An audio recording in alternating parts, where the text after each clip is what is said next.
Hello students, start करते हैं lecture आज का टॉपिक है ऑर्गेनिक कंपाउंड, उनके properties and classifications of hydrocarbons. ठीक है, तो स्टार्टिंग विद ऑर्गेनिक कंपाउंड। तो बच्चों ऑर्गेनिक कंपाउंड सिंपल वो कंपाउंड होते हैं जो कार्बन और हाइड्रोजन के बने होते हैं। किसके बने होंगे? Carbon and hydrogen. इनको हम हाइड्रोकार्बन्स भी कहते हैं। तो इन ऑर्गेनिक कंपाउंड्स के कुछ फीचर्स होते हैं जो पढ़ना बहुत ही ज्यादा जरूरी है। पहला स्टूडेंट फीचर ये है कि ऑर्गेनिक कंपाउंड्स में फर्स्ट फीचर ये है कि ऑर्गेनिक कंपाउंड्स में कार्बन और कार्बन हाइड्रोजन, क्या कार्बन एंड कार्बन हाइड्रोजन के बीच में जो बॉन्डिंग होती है वो होता है कोवैलेंट बॉन्ड। इसे आप कह सकते हो कोवैलेंट बॉन्डिंग होती है या फिर कोवैलेंट लिंकेज भी होता है।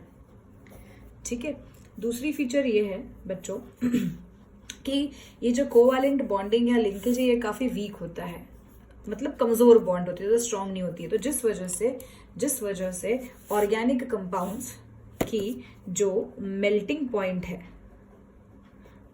पॉइंट और बॉइलिंग पॉइंट भी काफी क्या होते हैं, लो होते हैं। ठीक है, क्योंकि ये जो कोवैलेंट बॉन्ड की जो स्ट्रेंथ है वो काफी क्या होता है, वीक होता है। ठीक है, तीसरा चीज ये है स्टूडेंट्स कि organic compounds are insoluble in water. एक एग्जाम्पल है ऑर्गेनिक कंपाउंड्स का, जैसे कि अल्कोहल वाटर में इनसल्यूबल है, लेकिन ऑर्गेनिक कंपाउंड्स जैसे फिनोल्फ्थालीन हो गया, ये भी एक ऑर्गेनिक कंपाउंड है। ठीक है, salicylic acid, benzoic acid, these are the organic compounds. तो ये सब क्या होते हैं, वाटर में इनसल्यूबल है, but they are soluble in other organic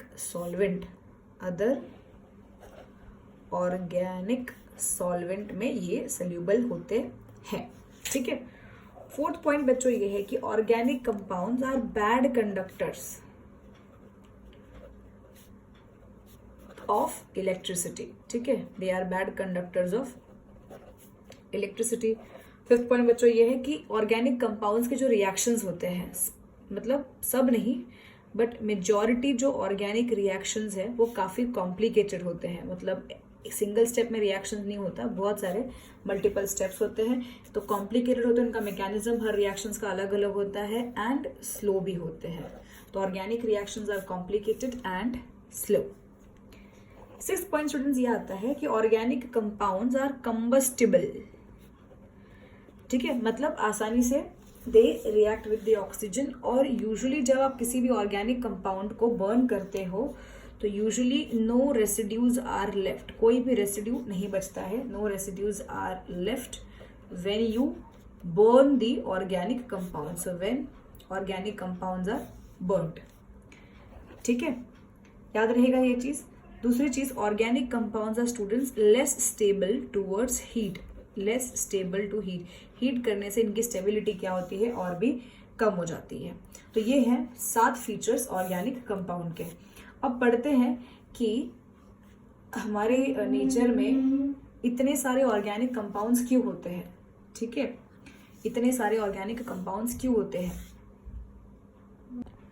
okay, so talking about the reasons of the formations of so many organic compounds. तो पहला जो स्टूडेंट्स रीजन है दैट इज कैटिनेशन। तो पहले मैं आपको कैटिनेशन का डेफिनेशन बताती हूँ, फिर बताती हूँ किससे ऑर्गेनिक कंपाउंड्स का क्या लेना देना है। तो कैटिनेशन मतलब क्या होता है, कुछ एटम्स के पास प्रॉपर्टी होती है। Catenation is basically property of the atom to link with one another and form a chain of identical atoms. ठीक है, तो क्या होता है कैटिनेशन में एक एटम्स के पास प्रॉपर्टी होती है जो आपस में ही जुड़ के एक लंबा सा चेन बनाते हैं। तो कार्बन के पास बच्चों ये प्रॉपर्टी काफी होती है। कार्बन, ठीक है, एडजेसेंट कार्बन से क्या होगा, इस तरीके से लॉन्ग क्या बनाता है, चेन बनाता है। इस प्रॉपर्टी को हम क्या बोलते हैं, कैटिनेशन बोलते हैं। ठीक है, तो कार्बन के पास ये कैटिनेशन की प्रॉपर्टी होती है to form a bond with itself and क्या, to link with one another, and it forms a bond with itself and forms a long chain of the identical, that is same atoms. Carbon catenation की property 2 reason की वजह से दिखा पाता है। एक तो कि कार्बन कार्बन के बीच का ये जो बॉन्ड होता है ये एक तो स्ट्रॉन्ग कोवालेंट होता है। स्ट्रॉन्ग मतलब वैसे बहुत ही स्ट्रॉन्ग नहीं, बट हाँ बॉन्ड स्ट्रॉन्ग होता है। स्ट्रॉन्ग कोवालेंट बॉन्ड ये पहला रीजन हो गया। और दूसरा कैटिनेशन का रीजन ये है कि कार्बन के पास टेट्रावैलेंसी है। टेट्रावैलेंसी का मतलब क्या होता है कि उसके पास आउटर मोस्ट शेल में 4 वैलेंस इलेक्ट्रॉन्स होते हैं, बराबर है, 1 2 3 4। तो वो मल्टीपल बॉन्ड्स बनाने के लिए भी हमेशा क्या रहता है, रेडी रहता है। तो ये हो गया कैटिनेशन। तो कार्बन कैटिनेशन, कार्बन ऐसे लंबे लंबे चेन्स बना सकता है। इस वजह से ऑर्गेनिक कंपाउंड्स यूजुअली किसके होते हैं, कार्बन के ही तो होते हैं, और वो भी इतने सारे। दूसरी जो प्रॉपर्टी होती है कार्बन के पास, वो होता है आइसोमेरिज्म का। अब बच्चों आइसोमेरिज्म का मतलब क्या होता है, कंपाउंड्स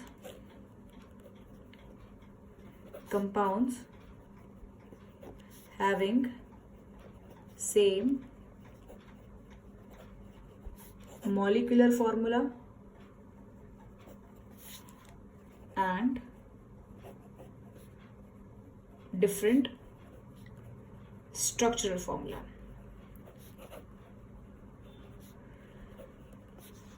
ठीक है, आइसोमेरिज्म का मतलब क्या होता है, compounds having same molecular formula but different structural formula. तो इनकी केमिकल प्रॉपर्टीज क्या होती हैं, आइसोमर्स की अलग अलग होती हैं। ये फिनोमेनन को हम क्या कहते हैं, आइसोमेरिज्म कहते हैं। याद रहेगा ये चीज। अब देखो कुछ एग्जांपल्स देखते हैं आइसोमेरिज्म के। नाउ मान लेते हैं कि मेरे पास इथेन है। तो इथेन मतलब क्या होता है स्टूडेंट्स, 2 कार्बन का चेन। मैं आपको शॉर्ट में बता रही हूँ, आगे भी आप समझ जाओगे। इथेन मतलब क्या होता है, 2 कार्बन का चेन। क्या और कोई तरीका है? अच्छा ये देखो CH3, यहाँ पे हो गया CH3, तो उसका मॉलिक्यूलर फॉर्मूला क्या आ जाएगा, C2H6। ठीक है, तो this is the molecular formula किसका, इथेन का। तो यहाँ पे एक कार्बन है, यहाँ पे एक कार्बन है। ठीक है, क्या और कोई तरीका है लिखने का? हाँ, हम ऐसे भी लिख सकते हैं, CH3 हॉरिजॉन्टल लिखो, वर्टिकल लिखो, है तो ये इथेन ही। ठीक है, तो इसका कोई आइसोमर नहीं है। अभी जैसे कि अगर मैं बात करूँ आपसे प्रोपेन का, तो स्टूडेंट्स प्रोपेन का फॉर्मूला होता है, ये देखो, कार्बन कार्बन कार्बन, 3 कार्बन होता है, रिमेनिंग क्या हो जाएंगे, हाइड्रोजन। यहाँ पे 2, यहाँ पे क्या आएगा, 3 हाइड्रोजन। ठीक है, हाइड्रोजन की बैलेंसिंग कैसी करनी वो आप आगे देख लेंगे। तो प्रोपेन फॉर्मूला क्या आ जाएगा, C3H8।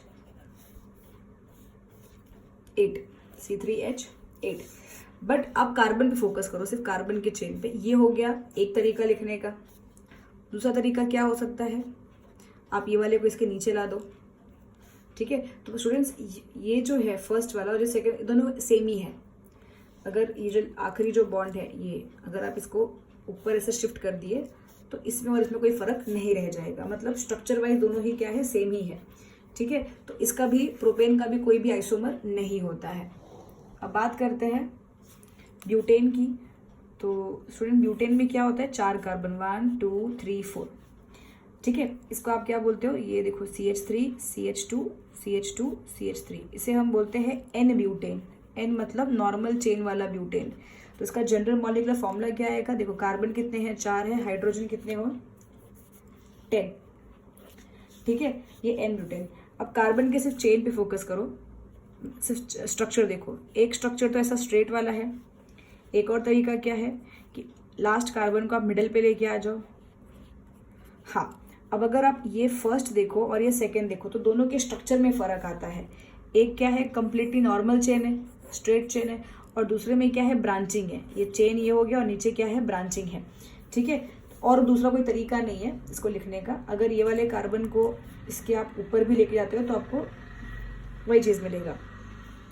तो ये हो गए, इसको हम लोग क्या बोलते हैं, N ब्यूटेन, और इसे हम क्या बोलते हैं, आइसोब्यूटेन। क्या कहते हैं इसको, आइसोब्यूटेन। अब स्टूडेंट्स हाइड्रोजन को लिखो, यहाँ पे CH3, यहाँ पे आ गया CH2, यहाँ पे आ गया CH2, यहाँ पे आ गया CH3, यहाँ आ गया CH3, यहाँ आ गया CH, यहाँ आ गया CH3, यहाँ आ गया CH2। अब काउंट करोगे नंबर ऑफ हाइड्रोजन और नंबर ऑफ कार्बन दोनों में, तो आइसोब्यूटेन में भी आपको C4H10 ही मिलेगा और N ब्यूटेन में भी आपको C4H10 ही मिलेगा।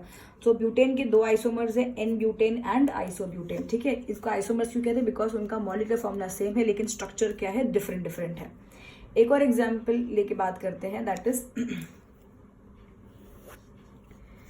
पेंटेन की। तो स्टूडेंट देखो पेंटेन क्या होता है, 1 2 3 4 5 कार्बन का। तो ये हो गया N पेंटेन। क्या बोलेंगे इसको, N पेंटेन मतलब नॉर्मल पेंटेन। लास्ट वाला कार्बन उठा के आप सेकेंड के नीचे रख दो, 1 2, यहाँ पे एक नीचे आ गया, ठीक है, काउंट करो कितने कार्बन से, 1 2 3 4 5। इसको हम बोलते हैं बच्चों आइसोपेंटेन। क्या बोलते हैं इसको, आइसोपेंटेन। मेरे पास एक और ऑप्शन है, लास्ट जो कार्बन इसको उठा के ये वाले के ऊपर रख दो तो आपको मिलेगा ऐसा ऐसा, सॉरी 1 2 3 4 5। तो स्टूडेंट्स इसे हम क्या कहते हैं, नियोपेंटेन कहते हैं। क्या कहते हैं, नियोपेंटेन। अब सब में आप हाइड्रोजन अगर बैलेंस करोगे, ठीक है, हाइड्रोजन को अगर आप सब में बैलेंस करोगे तो you will find out that कि सब में कार्बन 5 रहेंगे और हाइड्रोजन कितने रहेंगे, 12। This is the formula for pentane, ठीक है। N pentane, isopentane, neopentane. Structures इनका अलग अलग है लेकिन इनका फॉर्मूला क्या होता है, सेम होता है। फॉर्मूला क्या होता है, सेम होता है। इसके लिए इनको हम लोग क्या बोलते हैं, आइसोमर्स। तो कार्बन के पास आइसोमर्स दिखाने की टेंडेंसी होती है, इसके लिए वो बहुत ही ज़्यादा ऑर्गेनिक कंपाउंड्स नेचर में क्या कर सकता है, बना सकता है, ठीक है। अब बात करते हैं क्लासिफिकेशन ऑफ हाइड्रोकार्बन्स की।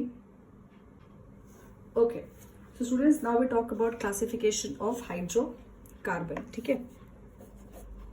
तो ये देखो बच्चों, ये हाइड्रोकार्बन्स है। हाइड्रोकार्बन्स का मतलब क्या होता है, compound which is made up of carbon and hydrogen. अब इसमें सबसे जो मेन टाइप आता है बच्चों, that is aliphatic hydrocarbon. Aliphatic hydrocarbon जिसे हम ओपन चेन हाइड्रोकार्बन भी कहते हैं। क्या कहते हैं, ओपन चेन हाइड्रोकार्बन, ठीक है। तो इस एलिफेटिक हाइड्रोकार्बन्स को ही हमको डिटेल में पढ़ने का है। नाउ स्टूडेंट्स इसमें 2 टाइप्स आते हैं, एक होता है सैचुरेटेड हाइड्रोकार्बन और दूसरा क्या होता है, अनसैचुरेटेड हाइड्रोकार्बन, ठीक है। Unsaturated hydrocarbon. सैचुरेटेड में स्टूडेंट्स, सैचुरेटेड हाइड्रोकार्बन्स वो हाइड्रोकार्बन्स होते हैं जहां पे कार्बन कार्बन के बीच में क्या हो, सिंगल बॉन्ड हो। कार्बन कार्बन के बीच में क्या होना चाहिए, सिंगल बॉन्ड होना चाहिए, ठीक है। तो सैचुरेटेड हाइड्रोकार्बन का एग्जाम्पल है, उसे हम क्या कहते हैं, अल्केन्स कहते हैं। क्या कहते हैं, अल्केन्स। अल्केन्स का जनरल मॉलिक्यूलर फॉर्मूला होता है CnH2n+2, जहाँ पे n मतलब क्या होता है, नंबर ऑफ कार्बन। इसको भी आप डिटेल में आगे मैंने सिखाया हुआ है, तो आने वाले लेक्चर्स में भी मिलेगा। आयुपैक में हमने सब डिस्कस किया हुआ है। तो अल्केन्स का जनरल मॉलिक्यूलर फॉर्मूला क्या होता है, CnH2n+2। मतलब अगर कार्बन n की वैल्यू अगर 1 है तो n मतलब नंबर ऑफ कार्बन, तो n की वैल्यू अगर 1 है तो हाइड्रोजन कितना हो जाएगा, 2 1 2 2 + 2 4, C4। That is this is CH4 which is methane, ठीक है। अभी जैसे n की वैल्यू का अगर 2 ले लिया तो हाइड्रोजन कितना आएगा, 2 3 2 2 4 4 + 2 6, C2H6। इसे हम क्या बोलते हैं, ईथेन। एक और चलो ले लेते हैं। कार्बन को अगर आपने 3 ले लिया तो हाइड्रोजन कितना आएगा, 2 3 6 6 + 2 8, C3H8। इसे आप क्या बोलते हो, प्रोपेन। तो ये क्या होता है बच्चों, this is examples of alkane जो किस में आते हैं, सैचुरेटेड हाइड्रोकार्बन्स, जिसका मतलब क्या होता है, कार्बन कार्बन के बीच में पूरे चेन में आपको क्या दिखेगा, सिंगल बॉन्ड ही दिखना चाहिए। अनसैचुरेटेड मतलब क्या होता है कि इसमें कार्बन कार्बन के बीच में या तो डबल बॉन्ड होगा या तो कार्बन कार्बन के बीच में क्या होता है, ट्रिपल बॉन्ड होता है, मतलब मल्टीपल बॉन्ड्स होते हैं। तो अकॉर्डिंगली ये होते हैं 2 टाइप के, एक होता है अल्कीन और दूसरे को हम क्या कहते हैं, अल्काइंस। अल्कीन से बच्चों क्या होता है, इन देखो, अल्कीन्स का मतलब क्या होता है, कार्बन कार्बन के बीच में डबल बॉन्ड होना चाहिए। अल्काइन का मतलब क्या होना चाहिए, कार्बन कार्बन के बीच में ट्रिपल बॉन्ड होगा। क्लियर है ये चीज। अच्छा, अभी अगर आगे बढ़े तो अल्कीन का जनरल फॉर्मूला होता है CnH2n, मतलब जितना कार्बन उसका डबल हाइड्रोजन। अल्काइंस में होता है CnH2n-2। एग्जाम्पल, यहाँ पे अल्कीन्स के लिए जो नंबर ऑफ कार्बन एटम है वो 2 से ही चालू होता है। मतलब देखो, एटलीस्ट कार्बन कार्बन के बीच में अगर डबल बॉन्ड चाहिए तो कम से कम 2 कार्बन तो चाहिए ही ना, ठीक है। तो यहाँ पे कार्बन अगर आप 2 लोगे तो हाइड्रोजन कितना आएगा, 2 2 4, C2H4। इसे आप बोलोगे इथीन, एंड में इन लगाते हैं। अगर आप कार्बन 3 लोगे तो हाइड्रोजन कितना आएगा, 2 3 6, ठीक है। 3 इसको हम क्या बोलते हैं, प्रोपीन कहते हैं। सिमिलरली कार्बन अगर 4 लोगे तो 4 2 ज़ा 8, C4H8 को हम क्या बोलते हैं, ब्यूटीन कहते हैं. So these are the examples of alkenes which comes under unsaturated hydrocarbons which indicates carbon carbon के बीच में मल्टीपल बॉन्ड्स होगा. अल्कीन्स है तो कार्बन कार्बन के बीच में क्या होता है, डबल बॉन्डिंग होता है. ठीक है, अब जरा इनके बारे में बात करते हैं, अल्काइंस के बारे में. अल्काइंस में क्या होता है, carbon carbon triple bond. General formula क्या है, CnH2n-2. ठीक है, तो यहाँ पे भी आपको मिनिमम कम से कम 2 कार्बन लेना ही पड़ेगा. तो इनका जो जैसे अल्केन का फर्स्ट कंपाउंड कौन सा आता है, मीथेन आता है. पर अल्कीन के फैमिली में फर्स्ट कंपाउंड क्या होता है, इथीन होता है. ठीक है, अल्काइन के इसमें कार्बन अगर आप 2 ले लो तो हाइड्रोजन कितना होगा, 2 2 ज़ा 4, 4 - 2 2, तो C2H2. इसे आप क्या बोलोगे, इथाइन बोलोगे. क्या बोलोगे, इथाइन. अगर आप 3 ले लोगे सो 3 2 ज़ा 6, 6 - 2 4, तो C3H4. इसे आप क्या बोलोगे स्टूडेंट्स, प्रोपाइन. ठीक है, क्या बोलोगे इसको, प्रोपाइन. अगर आप कार्बन 4 ले लोगे, 4 2 ज़ा 8, 8 - 2 6, इसे आप क्या बोलोगे, ब्यूटाइन. तो these are the examples of alkanes, alkenes and alkynes. ठीक है, सो हाइड्रोकार्बन्स अगेन एलिफैटिक का मतलब ये सब ओपन चेन वाले हैं जिसको आगे फर्दर डिस्कस किया गया हुआ है. ठीक है, सैचुरेटेड, अनसैचुरेटेड. सैचुरेटेड में आता है alkanes, carbon carbon single bond. Unsaturated में 2 आएगा, alkenes, alkynes, carbon carbon double bond, carbon carbon triple bond. Clear. ठीक है, अगले लेक्चर में हम सीधा केमिकल रिएक्शन चालू करेंगे और उसके बीच में आपको नोमेनक्लेचर ये सब का लेक्चर्स बना के ऑलरेडी दिया हुआ है.